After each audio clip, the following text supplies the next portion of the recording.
Black history they don't want you to know. The history of the SAT. The foundation to standardized testing was first introduced during World War I, but it was not meant as an academic tool.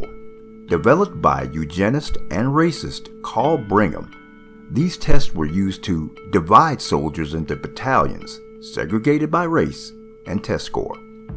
Brigham believed that the education system was declining at the time due to increasing diversity of the student body and the increasing immigration of non-white people into the United States. To guard against this, he developed what is known as the SAT, then a supplemental, supposedly, psychological aptitude test to prevent the intermingling of what was considered different classes of people. Of course, over time, the narrative around standardized testing began to change.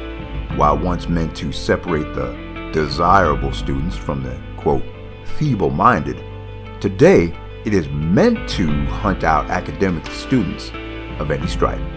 Standardized testing has become well established in the bedrock of the higher education system, its history either forgotten or ignored. But even today, standardized testing remains unequal, defeating its very purpose. The pattern of questions has not changed significantly.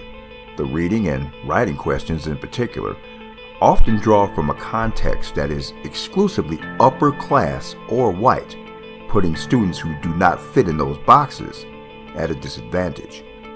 Studies have shown that standardized test scores do not particularly predict proficiency in college either. With systematic racism so thoroughly embedded in standardized testing, the only solution may be to discard it altogether. In the past few years, some schools have began to make submitting SAT and ACT scores optional. However, the year of the pandemic has marked the start of even greater changes. Public universities in the states of California, Colorado, and Washington no longer require standardized test scores, or have indeed banned them altogether. Large private universities are also following suit. The bottom line is, to tell the truth about standardized tests is to tell the real story of the eugenists who created and popularized these tests in the United States more than a century ago. Black history they don't want you to know.